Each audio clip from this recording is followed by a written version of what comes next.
আন্তর্জাতিক যুব দিবস উপলক্ষে সনদপত্র প্রদান, যুব ঋণের চেক বিতরণ, আলোচনা সভা, র্যালি ও বৃক্ষরোপণ কর্মসূচি পালন করেছে জেলা যুব উন্নয়ন অধিদপ্তর। মঙ্গলবার 12 আগস্ট সকাল 10:30টায় জেলা যুব উন্নয়ন অধিদপ্তরের হলরুমে আয়োজিত অনুষ্ঠানে সভাপতিত্ব করেন উপপরিচালক হাসিনা মমতাজ।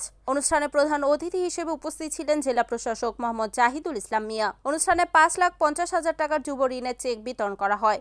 বিশেষ অতিথি হিসেবে উপস্থিত ছিলেন অতিরিক্ত পুলিশ সুপার মোহাম্মদ সোহেল রানা, অতিরিক্ত জেলা প্রশাসক মোহাম্মদ আলমগীর হোসাইন, সদর উপজেলা নির্বাহী অফিসার তাসলিমা শিরিন এবং জেলা মৎস্য কর্মকর্তা ডাক্তার ফজলুল কাবির। এছাড়া জেলা যুব উন্নয়ন অধিদপ্তরের প্রশিক্ষণপ্রাপ্ত শিক্ষার্থীরাও অনুষ্ঠানে অংশ নেন।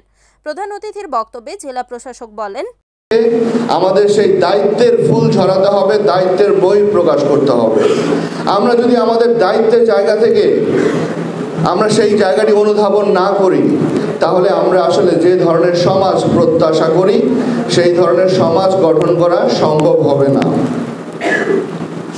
আজকে মানুষের যে সীমা সেটি তার দক্ষতা দিয়ে, তার যোগ্যতা দিয়ে। আজকে দেখেন যে আমরা গ্লোবালি কতটা কানেক্টেড। রিপোর্ট সাগর খান, NAN TV, নারায়ণগঞ্জ।